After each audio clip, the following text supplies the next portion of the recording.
சிறப்பான தரமான சம்பவம் இனி பாப்பீங்கடா. തമിഴിലെ ഏറ്റവും ഇഷ്ടപ്പെട്ട സംവിധായകരിൽ ഒരാളാണ് കാർത്തിക് സുബ്രാജ്. മഹാൻ, ജഗൃദണ്ഡ, ഡബിൾ എക്സ്, പിസ്സ, ഇരവി എന്നിങ്ങനെ ഗംഭീര സിനിമകൾ സമ്മാനിച്ച സംവിധായകന്റെ ഏറ്റവും പുതിയ സിനിമ എന്ന നിലയിലും സൂര്യ എന്ന മികച്ച നടനെ നല്ല രീതിയിൽ ഉപയോഗിക്കും എന്ന നിലയിലും വളരെയധികം പ്രതീക്ഷകളോടെ കാത്തിരുന്ന ഒരു സിനിമ തന്നെയാണ് റെട്രോ. ചിത്രം ഇപ്പോൾ തിയേറ്ററുകളിലേക്ക് എത്തിയിരിക്കുകയാണ്. സൂര്യ, പൂജ ഹെഗ്ഡെ, ജയറാം, ജോജു ജോർജ്, കരുണാകരൻ, ജയറാം, പ്രകാശ് രാജ്, സ്വാസിക, സുജിത് ശങ്കർ, ജോർജ് മരിയം എന്നിവരാണ് റെട്രോയിൽ പ്രധാന വേഷങ്ങളിൽ എത്തിയിരിക്കുന്നത്.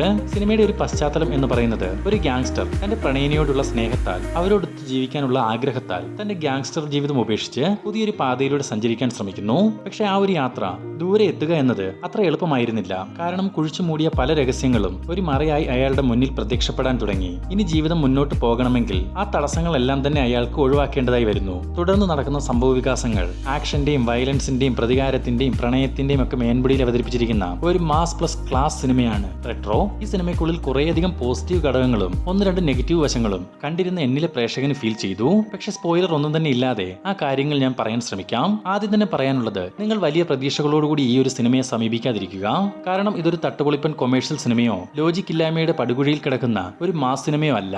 കഥയ്ക്ക് എന്താണോ ആവശ്യം ആ ഒരു ആവശ്യങ്ങൾ ഫിൽ ചെയ്യാൻ കുറച്ച് അഭിനേതാക്കളെ കൊണ്ട് കാർത്തിക് സുബ്രാജ് പണിയെടുപ്പിച്ചിട്ടുള്ള ഒരു ക്ലാസിക് ഐറ്റം. അങ്ങനെ വേണം റെട്രോയെ ഒറ്റ വാക്കിൽ വിലയിരുത്താൻ. പ്രകടനത്തിലേക്ക് വന്നാൽ പാരിവേൽ കണ്ണൻ എന്ന പാരിയായി സൂര്യ ചിത്രത്തിൽ നിറഞ്ഞു നിൽക്കുകയാണ്. എന്താണോ നടിപ്പിൻ നായകൻ സൂര്യയിൽ നിന്നും നമ്മൾ കുറെ കാലങ്ങളായി പ്രതീക്ഷിച്ചിരിക്കുന്നത് അത് 100 ഇരട്ടിയായി സൂര്യ സിനിമയ്ക്കുള്ളിൽ സമ്മാനിച്ചിട്ടുണ്ട്. പ്രണയവും ദേഷ്യവും സ്വാഗും വയലൻസും എന്നിങ്ങനെയുള്ള ഡിഫറന്റ് ഷെയ്ഡിലുള്ള ഇമോഷൻസ് സൂര്യയുടെ മുഖത്ത് മിന്നിമയന്നത് കണ്ടപ്പോൾ ശരിക്കും ഒരു സന്തോഷം തന്നെ ഉണ്ടായി. കാരണം ഇങ്ങനെ ഒരു രീതിയിലാണ് നമ്മൾ സ്ക്രീനിൽ കാണാൻ ആഗ്രഹിച്ചത്. എന്നാൽ കുറെ സിനിമകളായിട്ട് ഇതുപോലുള്ള ഒരു കഥാപാത്രത്തിന്റെ വാലെ കെട്ടാൻ പറ്റുന്ന ഒരു കഥാപാത്രം പോലും അദ്ദേഹത്തിന്റെ കരിയറിൽ ഉണ്ടായിട്ടില്ല. പാരിയുടെ പ്രണയിനിയായ രുക്മിണിയായാണ് പൂജ ഹെഗ്ഡെ ചിത്രത്തിലെത്തുന്നത്. അവർക്ക് ലഭിച്ചിരിക്കുന്ന സീനുകളെല്ലാം തന്നെ അവർ ഗംഭീരമായി പെർഫോം ചെയ്തിട്ടുണ്ട്. ഇവരെ കൂടാതെ സിനിമയിൽ എത്തിയിട്ടുള്ള മറ്റു കഥാപാത്രങ്ങൾ എല്ലാവരും വളരെ മികച്ച പെർഫോമൻസ് ആണ് സിനിമയിൽ കാഴ്ചവെച്ചിട്ടുള്ളത്. മറ്റു കഥാപാത്രങ്ങളെ പറ്റി എടുത്തു പറയാത്തത് ചിലപ്പോൾ അത് സ്പോയിലർ ആവാൻ സാധ്യതയുള്ളതുകൊണ്ട് മാത്രമാണ്. 1980കളിലാണ് റെട്രോയുടെ കഥ നടക്കുന്നത്.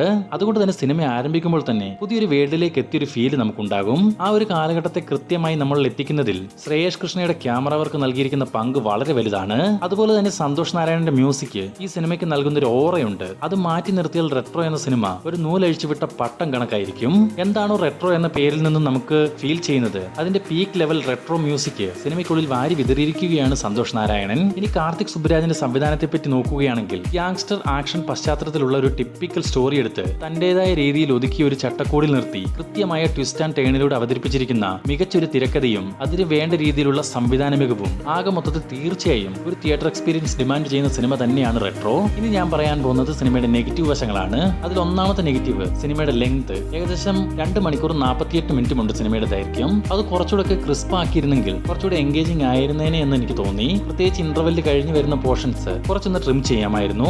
രണ്ടാമത്തെ നെഗറ്റീവ്, ഇത് നെഗറ്റീവ് ആയിട്ടല്ല പറയേണ്ടത്. കാര്യം ഈ ഒരു സിനിമ എല്ലാ പ്രേക്ഷകരിലേക്കും കണക്ട് ആവുമെന്നത് കണ്ടു തന്നെ അറിയണം. എന്നിലെ പ്രേക്ഷകനെ ഇഷ്ടപ്പെടുത്തി. അതുപോലെ തന്നെ ഒരു സിനിമാ സ്നേഹിയെ തീർച്ചയായിട്ടും റെട്രോ നിരുത്സാഹപ്പെടുത്തത്തില്ല. പക്ഷേ അതേസമയം ഒരു മാസും അടിയും ഇടിയും പിടിയും കൊമേഴ്സ്യലൊക്കെ ആയിട്ട് കാണാൻ വരുന്നവരെ ചിലപ്പോൾ റെട്രോ തൃപ്തിപ്പെടുത്താൻ സാധ്യതയില്ല. എന്തായാലും നമ്മുടെ ഭാഗത്ത് നിന്ന് ഒരു ഹൈലി റെക്കമെൻഡഡ് മൂവി തന്നെയാണ് റെട്രോ. ഈ സിനിമ കണ്ടിട്ടുള്ളവരുണ്ടെങ്കിൽ നിങ്ങളുടെ അഭിപ്രായങ്ങൾ കമന്റ് ബോക്സിൽ അറിയിക്കുക. പിന്നെ ഇതുപോലുള്ള ഏറ്റവും പുതിയ സിനിമാ വാർത്തകൾ എത്രയും വേഗത്തിൽ അറിയുവാൻ നമ്മുടെ ഈ ചാനൽ ഇപ്പോൾ തന്നെ ഒന്ന് സബ്സ്ക്രൈബ് ചെയ്ത് നോക്കുക.